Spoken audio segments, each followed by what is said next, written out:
Yo les amis, j'espère que vous allez tous très bien et je suis super content de vous retrouver pour une nouvelle analyse, rude soirée pour les clubs français en Ligue des Champions.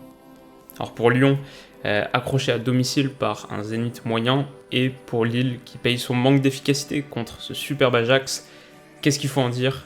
Qu'est-ce qu'on peut en penser? Et est-ce que Paris va faire mieux ce soir?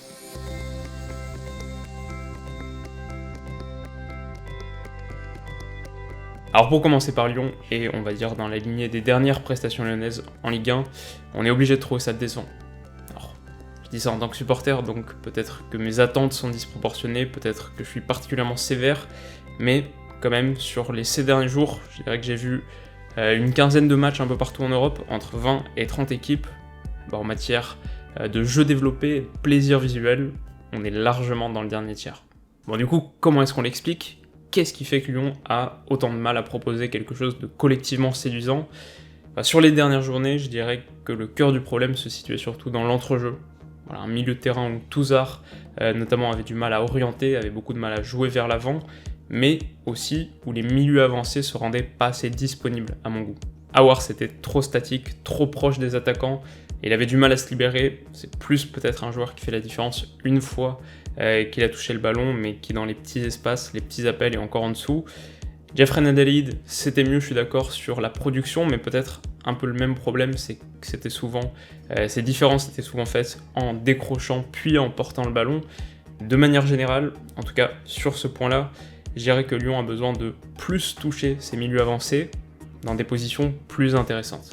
Parce que sinon, en fait, tu te retrouves avec ce qu'on voit depuis plusieurs semaines, à savoir des défenseurs centraux qui arrivent pas trop à toucher l'entrejeu et qui du coup décalent sur les latéraux. Des latéraux pareil, pas trop d'espace disponible pour une passe au centre, donc qui vont envoyer une transmission le long de la ligne de touche sur les ailiers qui maintenant se retrouvent avec le ballon dos au jeu, avec un défenseur sur eux, et qui dans ce cas-là vont soit tenter un dribble un peu désespéré, un contrôle orienté un peu foireux, soit abdiquer et repasser par le latéral qui rebascule sur le central, etc. Ça te fait un circuit en U éternel, et ça va continuer comme ça un petit moment jusqu'à ce que quelqu'un décide de tenter une longue passe vers Dembélé et finalement rendre le ballon à l'adversaire. Donc on a retrouvé un peu de ça hier. Globalement, l'OL a eu la possession, mais s'est créé assez peu de situations. On a retrouvé un peu de ça hier, mais je dirais que ça a aussi mis en lumière un autre problème dont on a assez peu discuté finalement, qui pourtant saute aux yeux, c'est que, on va y venir, si ce système en 4-3-3 effectivement fait la part belle au milieu, qui devient une partie fondamentale de l'équation, c'est aussi un système qui est conçu à la base pour faire briller tes attaquants de côté. C'est un système qui est conçu pour faire briller tes ailiers. Et pourtant, je dirais que c'est un des secteurs où Lyon est le plus faible. Parce que si on essaie de prendre un peu de recul, de raisonner en dehors de nos préconceptions et de ce qu'on s'est dit sur les dernières années, est-ce que Memphis, par exemple, est vraiment un bon ailier ? Alors, moi je trouve que c'est plutôt un bon joueur, même en tant que supporter, comme je vous l'ai dit, il nous a sauvés tellement de fois, donc je dirais que c'est quelqu'un que j'apprécie autant objectivement que subjectivement, mais est-ce que pour autant c'est un bon ailier ? Est-ce qu'il est rapide ? Pas tant que ça. Il a une vitesse de pointe correcte, mais pas phénoménale. Il n'a pas un vrai coup de rein. C'est pas un mec qui va systématiquement battre son vis-à-vis sur une accélération sur 10 mètres, qui va avaler l'espace dans son dos. Voilà. Si vous faites attention, les deux points forts qui mobilisent en 1 contre 1, c'est d'une, sa qualité technique au-dessus du lot, donc surtout des petits gestes dont il est peut-être le seul à avoir le secret, mais c'est à chaque fois proche du but. Donc aux alentours de la surface, dans la surface, ou alors collé à la ligne de but, avec notamment ce geste qu'il aime bien faire, où il fait mine de partir dans un sens pour se retourner dans l'autre, mais c'est toujours des gestes qui mobilisent en étant arrêtés. Donc ça c'est une chose. La deuxième chose qui mobilise pour réussir en 1 contre 1, c'est son impact physique. Il est costaud, c'est pas facile de le bousculer. Si t'es honnête, tu dirais aussi de lui qu'il n'a pas une super vision du jeu, même sa prise de décision est moyenne, t'as beaucoup de déchets dans la passe, des choix de jeu un peu aléatoires. En revanche, sa qualité de frappe, sa finition sont excellentes. C'est là qu'il brille vraiment. Et donc tout ça pour dire que j'aime bien Memphis, je trouve que c'est un bon joueur, mais c'est pas un ailier, c'est un joueur d'axe. Et d'ailleurs, vous vous souviendrez que c'est là qu'il a réussi ses meilleures performances à l'OL, c'était fin de saison 2017-2018, dans ce système à 2 attaquants, dans l'axe, proche du but, à la conclusion des mouvements, plutôt qu'à l'initiative des mouvements. c'est ça son meilleur rôle. Donc ton meilleur ailier, qui est quasi indiscutable depuis le début de la saison, c'est pas un ailier. Ensuite, t'as Bertrand Traoré, bon là franchement, j'ai pas l'énergie pour me lancer dans un descriptif aussi détaillé de son profil technique, mais je pense que tu peux tout dire en disant qu'il tente trop de gestes à trop faible pourcentage de réussite. Trop de dribbles compliqués, le pire c'est trop de remises en une touche impossible, trop de contrôle orienté. Voilà, c'est soit trop ambitieux, soit trop naïf, je sais pas, mais en tout cas ça fait pas assez de différence. Et bah personnellement je dois dire qu'à chaque fois qu'il s'apprête à toucher le ballon, je fais un peu mon deuil de l'action. Il reste Cornet, qui a montré du mieux en fin de saison, mais on va dire sur l'ensemble de son œuvre, reste quand même une forme de Traoré plus. J'espère le voir mieux faire, mais c'est pas le crack absolu dont tu as besoin quand tu joues en 4-3-3. Il reste Terrier enfin, que là j'aime plutôt bien, qui a une capacité à combiner qui est intéressante, perd moins de ballons, et pour autant est pas tout à fait neutre dans son jeu. Par contre, sur la finition, c'est pas top. Donc voilà, si tu regardes aujourd'hui les équipes de l'étage supérieur que l'OL a l'ambition de rejoindre, regarde celles qui jouent en 4-3-3, leurs meilleurs joueurs sont leurs ailiers. Et donc, au-delà d'un problème de collectif, d'animation, tout ce qu'on vient de décrire en introduction, je dirais qu'il y a aussi un problème de personnel à l'OL sur les ailes. Et hier sur ce point, donc, je trouvais que c'était assez criant. Dans un match où tu as multiplié les corners, 10 corners à 1, où tu as multiplié les frappes de l'extérieur de la surface, tu as 10 tirs sur ce point-là pour l'OL, et où tu as multiplié les centres, 27 centres, donc 15 pour Memphis, qui n'a pas réussi à créer assez de différences individuelles, qui a souvent eu recours au centre, 15 centres, 2 seulement réussis. Voilà, c'est à l'image d'une partie où tu n'as pas créé suffisamment de vraies situations. Alors maintenant, et après avoir fait ce bilan un peu catastrophé, est-ce qu'il faut véritablement s'inquiéter? Alors peut-être pas plus qu'il fallait s'enflammer après 2 journées réussies. Il y a aussi des choses positives. Par exemple, je trouve que défensivement, c'est moins friable que sous Genesio, ça concède moins d'espace. Tu défends beaucoup mieux les coups de pied arrêtés aussi, ça c'est un vrai point fort. Bon, sur l'état d'esprit, je trouve qu'il y a encore beaucoup trop de choses à redire. Quand je vois un Traoré qui sort en marchant à la 75e, je trouve que c'est le symbole de comportements qui sont encore trop individualistes.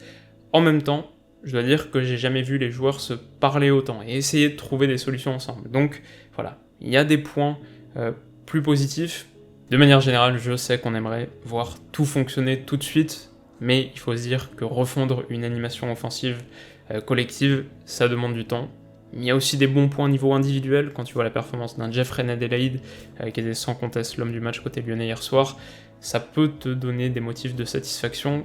Même au niveau de l'état d'esprit, je trouvais qu'il était pas mal, en tout cas dans le bon ton, qui tirait le groupe vers le haut. Donc voilà, ça c'est un bon point. En revanche, peut-être que si on doit se concentrer immédiatement sur la Ligue des Champions, ce que ce résultat signifie, en Coupe d'Europe, tu as besoin de résultats immédiats. Et là, tu affrontais peut-être, à mon avis, l'adversaire le plus abordable du groupe, à domicile, alors que le Zénith jouait sans Malcolm, sans son meilleur joueur, et tu réussis pas à engranger 3 points, tu te mets pas dans les meilleures conditions. Enfin, un mot pour Lille, défait lourdement hier soir contre l'Ajax, 3-0 à Amsterdam. Et alors comme nous le montre un coup d'œil au expected goals, c'est un score sévère pour des Lillois qui se sont créés un grand nombre d'occasions franches et qui ont pêché dans le dernier geste. Ce que les XG montrent pas en revanche, c'est qu'il y avait quand même bien 2 ou 3 classes d'écart entre les deux formations. On pouvait s'inquiéter un peu pour l'Ajax, bien sûr cet été après la perte de Ligt, de De Jong, mais ils ont montré qu'on devra encore compter sur eux cette année en Europe. Quand tu vois des Lisandro Martinez, des Edson Alvarez, qui ont joué tous les deux au milieu, mais qui sont capables d'évoluer aussi en tant que défenseur central, même en tant que latéraux, bon, la relève est là, clairement. De manière générale, les principes de l'Ajax n'ont pas changé.